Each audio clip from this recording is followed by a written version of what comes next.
Hola Juan, buen día, bienvenido. Buen día, Ale. Bueno, pará. Dicen hace mucho frío afuera, pero vamos a contar a los oyentes que yo ya hace algunos días que estoy internado con un pequeño, bueno, no tan pequeño, porque hace algunos días, proceso infeccioso, lo que me impide estar en la radio como a mí me gusta. ¿Y cuándo estarás con nosotros, Juan? Bueno, por lo que me dicen hoy de mañana, este miércoles va a ser difícil, seguramente el otro miércoles ya esté recuperado totalmente. De todas maneras podemos contar contigo vía teléfono. Van a aprovechar, sí, me pierdo además, va a ser la primera vez que el 20 de mayo aprovecho para rendirle mi homenaje. No voy a estar presente ni en la Marcha del Silencio ni en los homenajes que este año se tributan a la Fundación Michelini, en el Museo de la Memoria y en otras actividades en el ámbito universitario, a Selmar Michelini, Héctor Gutiérrez Ruiz, Rosario Barredo, William Whitelaw y Manuel Liberov.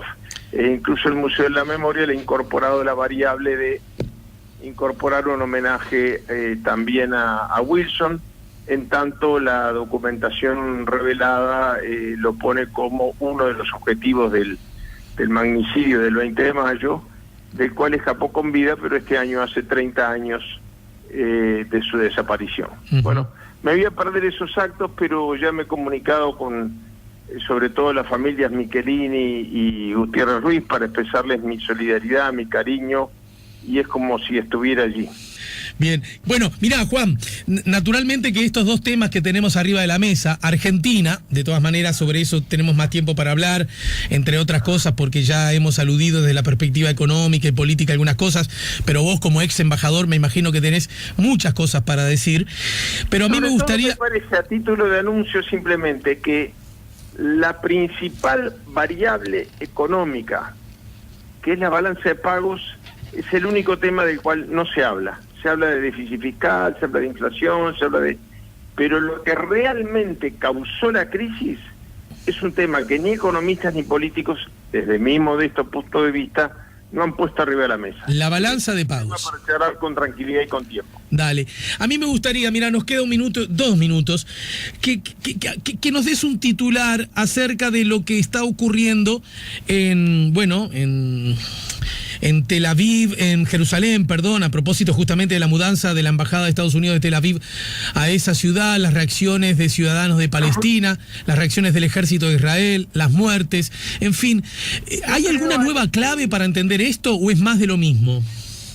No, yo creo que es más de lo mismo en un proceso de aceleramiento generado por una persona que se llama Donald Trump.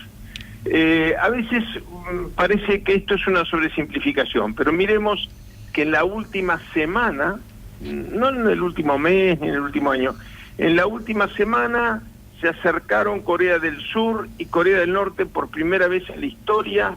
Un presidente de Corea del Norte cruza la frontera hacia Corea del Sur, se reúnen luego en la franja neutral ambos presidentes, un acontecimiento histórico que se ve interrumpido por la irrupción en la escena de Donald Trump, poniendo en riesgo, incluso yo creo que ya no va a ocurrir, según anuncia el presidente de Corea del Norte, la cumbre que tenían prevista para el mes de junio.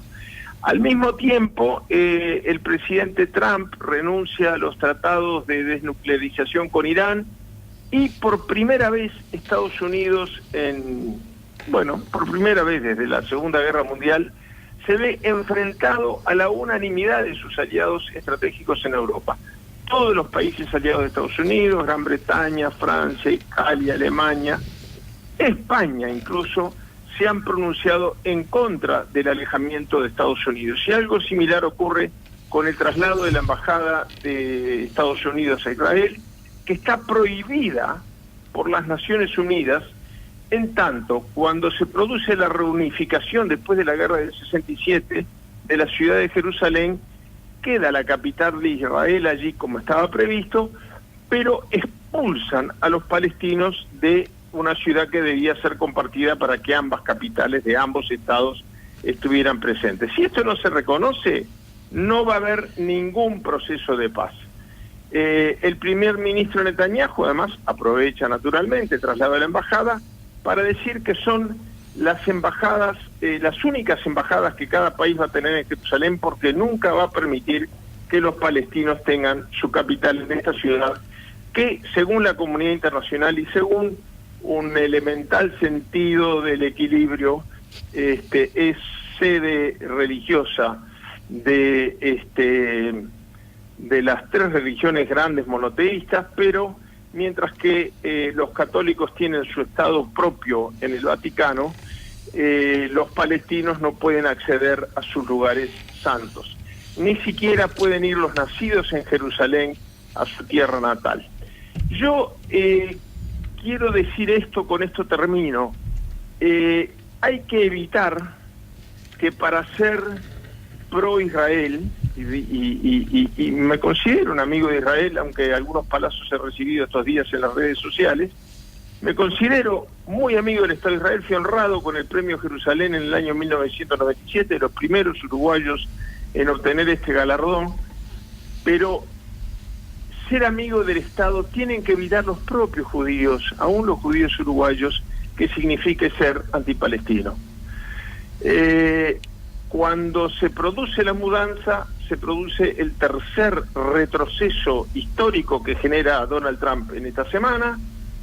Se aleja de la mesa de negociaciones palestina, dice que bajo esas condiciones no están dispuesta a negociar nada, y se producen los disturbios en la Franja de Gaza. Yo le pido a los oyentes que busquen en internet el mapa de cómo era antes de la guerra del 67 el Estado palestino y a lo que han quedado reducido su territorio después de la guerra del 67 por los llamados por la comunidad internacional territorios ocupados y por Israel territorio soberano.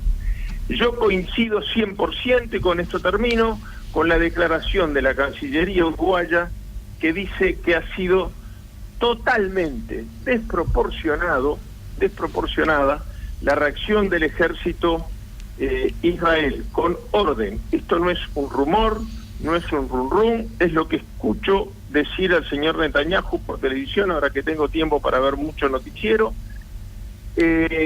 con orden de tirar a matar.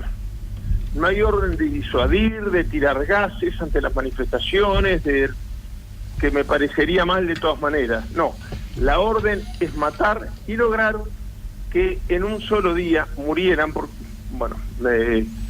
como consecuencia de los sucesos de esos días, porque siguieron muriendo en los días subsiguientes, ya aproximadamente 100 personas y más de 2.000 heridos, 40 y tanto % de los cuales son mujeres y niños, que según dice el propio comunicado de la Cancillería uruguaya, no merecen, no tienen nada que ver con el conflicto y no tienen por qué pagar por este elemental derecho de querer volver a su tierra.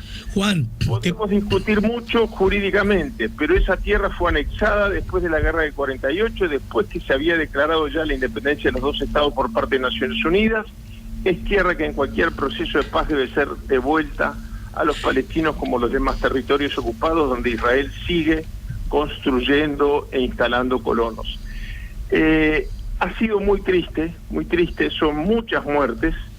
Los noticieros no dan, a mi juicio, la importancia con la misma que se le da cuando los muertos ocurren en Venezuela, en Honduras no se dice nada, en Nicaragua. Todo muerto como consecuencia de una represión excesiva en las manifestaciones condenables, pero más de 2.000 heridos en un día, el 10% de los cuales el 1% de los cuales ha seguido muriendo diariamente. Es un hecho que merece realmente una condena de la comunidad internacional para evitar que se repitan, porque las protestas sí se van a seguir repitiendo. Querido Juan Raúl, voy a visitarte apenas encuentro un hueco, te voy a dar un abrazo y nos reencontramos contigo, seguramente teléfono mediante, la próxima semana. Un abrazo muy grande, Alejandro. Juan Raúl Ferreira nos ayudó a poner la mañana en camino.